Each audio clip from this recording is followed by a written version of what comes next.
कथा अब तक के सबसे महत्वपूर्ण फलदायी है, क्योंकि इस कथा को सुनने मात्र से ही अकाल मृत्यु टल जाती है। आपको अकाल मृत्यु छू नहीं सकती। बता दें कि बाबा विश्वनाथ के कथा के साथ ही हम एक ऐसी भोलेनाथ की चमत्कारी कथा सुनाने जा रहे हैं जिसे सुनकर आपका रोम रोम शिवमय हो जाएगा। अगर आप यह कहानी सुन रहे हैं तो पूरा सुनिए। इस कथा को आधा अधूरा छोड़कर जाने की गलती मत करिएगा, क्योंकि इस पवित्र कथा को पूरा सुनने से मनचाहा फल की प्राप्ति होगी। इसलिए इस कथा को पूरा सुने। आप शिव भक्त हैं तो भोलेनाथ का अनादर ना करें। प्रिय भक्तों, आज सावन का छठा सोमवारी आने वाली है। ऐसे में इस कथा का महत्व और भी अधिक बढ़ जाता है। महादेव के इस अमृत रूपी कथा का श्रवण कीजिए और भोलेनाथ सहित माता पार्वती, भगवान गणेश की कृपा का पात्र बने। अपने को पाप मुक्त कीजिए। भगवान शिव के कथा को, उनके गुणगान को और उनकी महिमा को सुनने वाले, कहने वाले और हुंकार भरने वालों पर महादेव अति प्रसन्न होते हैं। जो फल आप तीर्थ यात्रा करके अर्जित करते हैं, वह फल इस कथा को श्रवण करने मात्र से ही प्राप्त हो जाता है। तो चलिए भक्तों, इस पावन तथा के सागर में डुबकी लगाते हुए हम अपने तन मन को पवित्र करते हैं। तो चलिए आज की कथा प्रारंभ करते हैं। पौराणिक कथाओं के अनुसार भगवान शिव और माता पार्वती विवाह के बाद से कैलाश पर्वत पर रहने लगे थे। एक दिन माता पार्वती ने कहा कि है प्राणनाथ, सभी देवी देवताओं के अपने घर हैं, उसी तरह हमारा घर क्यों नहीं है। रावण ने तो लंका को ले लिया, इसीलिए हमको दूसरी जगह के बारे में सोचना चाहिए। शिव जी को देवोदास की नगरी काशी बहुत पसंद आई। निष्कुंभ नामक शिवगढ़ में भगवान शिव के लिए शांत जगह के लिए काशी को मनुष्य कर दिया। ऐसा करने से राजा बहुत दुखी हुआ। राजा ने ब्रह्मा जी की तपस्या की और उनको जानकारी देकर दुख दूर करने की प्रार्थना की। देवोदास ने बोला कि देवता देवलोक में रहते हैं, पृथ्वी तो मनुष्यों के लिए है। ब्रह्मा जी के कहने पर शिव जी काशी छोड़कर मंत्राचल पर्वत पर चले गए, लेकिन काशी नगरी के लिए अपना मोह त्याग नहीं सके। तब भगवान विष्णु ने राजा को तपोवन में जाने का आदेश दिया।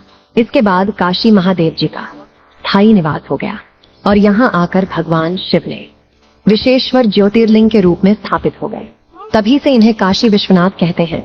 यही है काशी विश्वनाथ की महिमा। आइए सुनते हैं काशी विश्वनाथ और उनके भक्त की कहानी, जिसे सुनकर हमारा तन मन रोम रोम भक्तिमय हो जाएगा। तो चलिए शुरू करते हैं। शिव सृजन है और शिव विनाश भी, शिव मंदिर हैं और शमशान भी, शिव आदि हैं और अनंत भी। ओम नमः शिवाय 18 वेदों और पुराणों में से निकाला गया है। ये भगवान का भजन। आपको सिर्फ इतना बताना है, वे कौन से ऋषि थे जिन्होंने पीपल के पत्ते में भगवान शिव के दर्शन किए। भक्तों याद रखिएगा, यह कथा एक सत्य घटना पर आधारित है। ललिता घाट के पास भगवान विश्वनाथ का दरबार है। एक पंडित जी जिनकी कोई औलाद नहीं थी, सुबह सुबह भोर में सूर्य की किरणें फूटती तो वह गंगा जी के घाट पर पहुंच जाते और गंगा जी में स्नान आदि करके जल भरकर भगवान विश्वनाथ के दरबार में आते। लाइन में लगकर अपनी बारी आने का इंतजार करते और जब उनकी बारी आती और जल चढ़ाते और बस भगवान से इतना ही कहते हैं, प्रभु सालों से मैं तेरे दरबार में आ रहा हूँ, मेरी झोली भर दो भगवान, मेरी झोली भर दो। मैं गरीब निर्धन ब्राह्मण हूँ, मैं झोपड़ी में रहता हूँ, रूखा सूखा खाकर काम चलाता हूँ, लेकिन मेरे घर में औलाद नहीं है। एक औलाद का सुख दे दो भगवान, एक औलाद का सुख दे दो। अब कैसे पंडित जी भगवान से औलाद पाते हैं? सुनिएगा, जिसके हृदय में भगवान की तस्वीर बनती है। काशी चल, काशी चल, जहाँ बिगड़ी हुई तकदीर बनती है। काशी चल, जहाँ बिगड़ी हुई तकदीर बनती है। कहीं चल जहाँ बिगड़ी हुई तकदीर बनती है। पंडित रहा उपवासी, बनारस से कर रहा वासी, बनारस से कर रहा वासी। तप कर रहा था भारी, तप कर रहा था भारी, तप कर रहा था भारी। मन में थी एक उदासी, सूनी मेरी फुलवारी, बिन लाल के गिरधारी। भंडार भर दो मेरा, भंडार भरे दो मेरा, आके भोले भंडारी। शंका में परे शिव जी, शंका में परे शिव जी, शंका में पड़ गए शिव जी, शंका में पड़ गए शिव जी। क्यों? जब रोज रोज पंडित जी दरबार में जाकर बोलते हैं, प्रभु औलाद नहीं है, हे प्रभु औलाद नहीं है, हे प्रभु औलाद नहीं है, औलाद दे दो। भगवान शंकर शंका में पड़ गए कि मैं इस भक्त को क्या करूं। रुपया पैसा धन दौलत मांगता तो मैं दे भी देता, लेकिन औलाद कहां से दूं? इसके भाग्य में तो औलाद का सुख ही नहीं है। मैं क्या करूं, क्योंकि तकदीर लिखने वाले तो ब्रह्मा जी हैं। भक्त जनों मां गंगा हर समय यही कहती, प्रभु ये पंडित आपका इतना बड़ा भक्त है, रोज लाइन में सबसे पहले पहुंच जाता है। हे भोलेनाथ, इसको झोली भर दो। मेरा भोला, मेरा भोला, मेरा भोला बारा भोला भाला। कोई भोला सा भोला नहीं है, सुशोभित है सुशोभित, गले में मुंड माला, कोई फूलों की माला नहीं है। बार बार माँ गौरी के कहने पर, पंडित जी की भक्ति देखकर आखिरकार भगवान शंकर को तरस आ गया। एक दिन रात में पंडित जी गहरी नींद में सोए हुए थे तो पंडित जी ने सपना देखा कि सुबह सुबह जल भरने के लिए वहां गंगा जी के घाट पर जा रहा है और घाट पर भगवान शंकर ने उन्हें दर्शन दे दिए और पूछ रहे हैं, बोलो पंडित क्या चाहिए। पंडित बोला, प्रभु आपको तो सब पता है, आप अंतर्यामी हैं, आप तो जानते हैं मुझे क्या चाहिए। भगवान शंकर बोले कि पंडित, जब तक बच्चा रोता नहीं तब तक माँ उसे दूध पिलाती नहीं है। भगवान के सामने जब तक भक्त मांगता नहीं, झोली नहीं फैलाता, तब तक भगवान देता नहीं। पंडित बोला, प्रभु मुझे औलाद नहीं है, एक औलाद का सुख दे दीजिए। हम और हमारी पंडिताएं जो भी रूखा सूखा मिल जाता है, दान दक्षिणा उनसे काम चला लेते हैं, बस औलाद नहीं है, औलाद के प्यार के लिए तरस रहे हैं हम। भगवान शंकर ने पासा फेंका और पूछा कि अच्छा ये बताओ कि कम उम्र वाला चाहिए या ज्यादा उम्र वाला। तब पंडित जी सोचने लगे कि यह क्या चक्कर है। वह पंडित बोला, प्रभु यह क्या चक्कर है, कम उम्र और ज्यादा उम्र। भगवान शंकर बोले कि जिस बच्चे की उम्र कम है वो विद्वान होगा और जिस बच्चे का उम्र ज्यादा है वह आगे चलकर चोर और डाकू बनेगा। जल्दी बताओ कम वाला चाहिए या ज्यादा वाला। अब पंडित रहा हिंदुस्तान का वासी और हिंदुस्तानियों में पत्नी से पूछे बगैर पति कोई काम नहीं करता। तब पंडित जी ने प्रभु से कहा, प्रभु आप यहीं खड़े रहिए, मैं घर जाकर अपनी पत्नी से पूछ कर आता हूं। दौड़ते हुए पंडिताइन के पास पहुंचा और बोला, पंडिताइन प्रभु ने घाट पर हमें दर्शन दिया है, वे पूछ रहे हैं कि कम उम्र वाला बच्चा चाहिए या ज्यादा उम्र वाला। पंडिताइन भी यह सुनकर घबरा गई। पंडिताइन ने पूछा कि कम ज्यादा का क्या चक्कर है। पंडित जी ने कहा कि पंडिताइन भगवान शिव ने कहा है कि कम उम्र वाला बच्चा विद्वान होगा और ज्यादा उम्र वाला बच्चा डाकू और चोर होगा। तुम जल्दी से बताओ कि हमें कौन सा बच्चा मानना चाहिए। पंडिताइन ने कहा कि देखिए, हमें कम उम्र वाला बच्चा ही चाहिए, हम कम उम्र से ही काम चला लेंगे। जाके सिर से कह दीजिए कि वो हमें कम उम्र वाला बच्चा ही दे। दौरा दौरा घाट पर पहुंचा, बोला, प्रभु कम वाला दे दो, हम कम से ही काम चला लेंगे, क्योंकि ज्यादा वाला तो चोर डाकू है। शंका में परे शिव जी, शंका में परे शिव जी हंसकर बोले, दिगंबर हो 5 वर्ष की आयु, एक लाल हो तेरे घर, हो 5 वर्ष की आयु, एक लाल हो तेरे घर, एक लाल हो तेरे घर। भगवान शंकर बोले, जा तेरे घर एक बालक का जन्म होगा, लेकिन जैसे ही वह 5 वर्ष का होगा वह मर जाएगा। अब सोचिए, अगर किसी माँ बाप को मालूम हो कि उसका बच्चा जैसे ही 5 वर्ष का होगा तो वह मर जाएगा, लेकिन फिर भी किसी तरीके से जीवन को आगे बढ़ाना शुरू कर दिया। पंडित के घर में एक बच्चे ने जन्म ले लिया। पंडित को अपने सपने की बात याद आई कि जब इस बच्चे ने जन्म लिया है तो 5 साल बाद मरेगा भी। अब जैसे जैसे लड़का बड़ा हो रहा है, पंडित और पंडिताइन देख देख रात भर रोते रहते हैं। मन में रहा एक खटका, बढ़ने लगा था लड़का, मन में रहा था खटका, बढ़ने लगा था लड़का। जब 4 वर्ष बीते, पंडित का दिल भी धारका। जब 4 वर्ष बीता, पंडित का दिल भी धारका। 4 साल हो गए। 1 साल बच्चा लड़का हंसता खेलता गलियों में घूमे तो पंडित और पंडिताइन एक तरफ खुश हो गए कि हाय रे मेरा सुंदर साला, आज पाठशाला जाने लगा है, आज तू सीख कर आया है।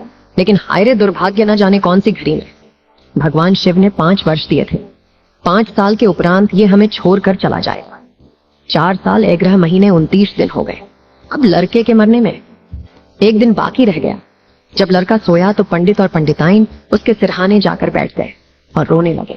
रात्रि का पहला पहर चल रहा था, यानी रात्रि के 10 बजे थे। वो विलाप करने लगे कि जैसे ही सूरज की पहली किरण पड़ेगी हमारा लाल, हमारा बच्चा मर जाएगा, क्योंकि इसके जिंदगी के 5 साल पूरे हो गए हैं। जहां इस बच्चे का जन्मदिन मनाना था वहीं इस बच्चे का मरण दिन मनाना होगा। लेकिन यह तो विधाता ने लेख लिख दिया है, इसे बदला नहीं जा सकता। लेकिन पंडित ने हार नहीं मानी। अपने बच्चे की जान बचाने के लिए हार नहीं मानी। पंडित ने अपने बच्चे को रात्रि के तीसरे पहर में उठाया। और कहते हैं कि पहले के जमाने में साधु संत स्नान कर लिया करते थे। ये रोशनी की पहली किरण जमीन पर पड़ने से पहले स्नान करके भावना और पूजा में बैठ जाया करते थे। पंडित ने रात्रि के तीसरे पहर में अपने बच्चे को जगाया। काशी विश्वनाथ के मंदिर के फाटक बंद थे। मंदिर के बाहर से ही दर्शन कराया और गंगा जी के पावन तट पर ले जाकर बैठा दिया और अपने बच्चे से बोला कि बेटा, जो कोई साधु संत इधर से स्नान करने के लिए आए तो उसका पांव छू लेना, बस अब क्या था। साधु संत धीरे धीरे आते गए। बच्चा सबका पांव छूता गया। सभी उस बच्चे को आशीर्वाद देते और चले जाते। अचानक उस पंडित ने देखा कि दूर से सप्तर्षि चले आ रहे हैं और सप्तऋषियों में बड़ी ही ताकत हुआ करती थी। तपस्या करके काफी शक्तियों को अर्जित कर रखा था। उन्होंने भूत भविष्य वर्तमान देख सकते थे। वरदान देते थे तो वरदान पूरा हो जाता था। सप्तऋषियों को आता देख पंडित एक पैर के पीछे छुप गया, अपने बच्चे को इशारा किया और जब सप्तर्षि आए बच्चा उठा और उनके चरण को छू लिया। सप्तऋषियों ने देखा और कहा, आयुष्मान भव, उम्र लंबी हो जाए। पैर के पीछे से पंडित बाहर निकला और हंसते हुए सप्तऋषियों से कहा कि महाराज, आपने पहचाना, यह वही बच्चा है जिसकी उम्र 5 वर्ष थी और यह 5 वर्ष बाद आज मरने वाला था। आपने इसको आशीर्वाद देकर इसकी उम्र लंबी कर दी। आपका वरदान कभी खाली नहीं जाता। सप्तऋषियों ने सोचा कि हम तो वरदान दे चुके हैं और अगर हमारा दिया हुआ वरदान पूरा नहीं हुआ तो दुनिया में हमें मानने वाला कोई नहीं होगा। लोग कहेंगे कि सप्तर्षि वरदान तो देते हैं लेकिन पूरा नहीं होता। लेकिन हम इस बच्चे को लेकर और कहां जाएं? क्या करें? सप्तऋषियों ने पंडित से कहा, हे पंडित जी, तुम्हारा बच्चा आज सुबह मरने वाला है, तो कुछ समय के लिए इस बच्चे को हमें दे दो। और कहा कि महादेव के वचन को काटने की हम में इतना क्षमता नहीं। अगर हमने ऐसा किया तो महादेव नाराज हो जाएंगे। चलो ये मुसीबत ब्रह्मा जी के गले में डाल देते हैं और फिर वो जाने और भगवान शिव जी जाने, हमारी जान छूटेगी। उन सप्तर्षियों के साथ बालक ब्रह्मा जी के पास पहुंचा। सप्तऋषियों ने कहा, बेटा, वह ब्रह्मा जी हैं, जाओ धीरे से उनके पांव को छू लो। ब्रह्मा जी उस समय किसी अन्य की तकदीर लिख रहे थे और तकदीर लिखने में व्यस्त थे। लड़का ब्रह्मा जी के पास धीरे धीरे गया और ब्रह्मा जी के पांव को हाथ लगा दिया। ब्रह्मा जी ने कलम रोकी और बच्चे को देखा और बोले, आयुष्मान भव, तुम्हारी उम्र लंबी हो। सप्तऋषियों ने कहा, चलो बला टली। तब ब्रह्मा जी ने पूछा, काहे की बला टली? सप्तऋषियों ने सारी कथा कह सुनाई। अरे प्रभु, आप तो तकदीर लिखते हो, बच्चे को पहचान लेते। ये वही बच्चा है जिसे भगवान शिव ने 5 वर्ष की आयु दी थी। आज सुबह होते ही यह मरने वाला है। पंडित ने हमें फंसाया और हम आपको, अब ये आपका काम है, हम तो चलते हैं, प्रणाम। ये सुनकर ब्रह्मा जी घबरा गए।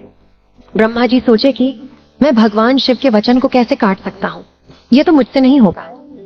अब यह सोचने के बाद ब्रह्मा जी ने सोचा कि चलो विष्णु जी के पास जाते हैं, वहीं कुछ हल बताएंगे।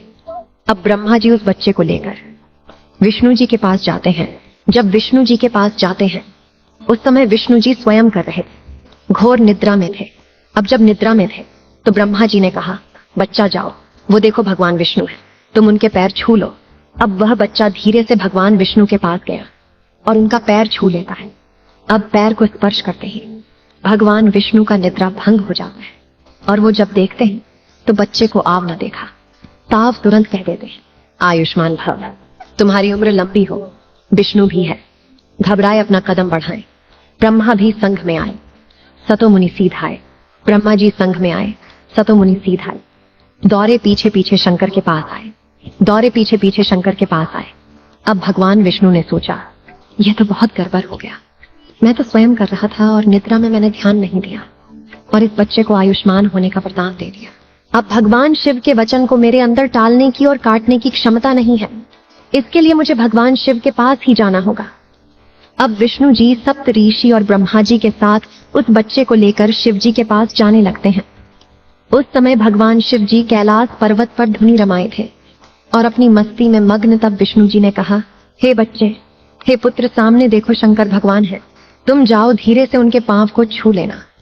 अब यह देखकर वह बच्चा भगवान शिव जी के पास जाता है और उनके पैरों को छू लेता है, उन्हें प्रणाम करता है।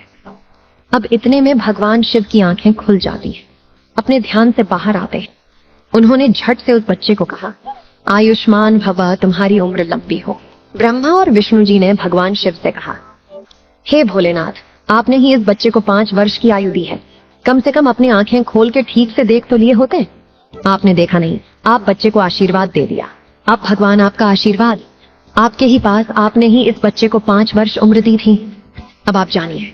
भगवान शंकर बोले, हे सप्त ऋषियों, इस बच्चे को मेरे मंदिर ले जाओ, काशी विश्वनाथ में मंदिर में जाओ, कुछ बेलपत्र लाओ, शिवलिंग पर जल चढ़ाओ।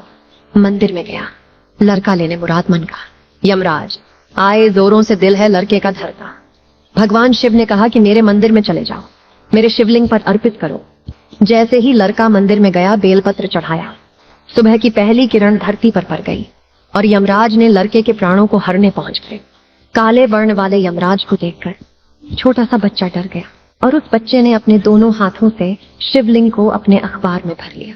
जैसे लोग अपने प्रियजनों को गले लगाते हैं, ठीक उसी प्रकार से यमराज बोले, चलो बेटा, तुम्हारा समय आ गया है, तुम्हारा समय पूरा हुआ। बच्चा बोला, हम तो चलते हैं, लेकिन हमारे साथ भगवान शिव भी जाएंगे। यह बात चल रही थी कि भगवान शंकर वहां प्रकट हो गए। तब यमराज बोले, हे प्रभु, आपके आने की क्या जरूरत थी? इसके जीवन के कुछ ही क्षण बाकी है, मैं खुद ही इसके प्राण को हरने के लिए आया हूं।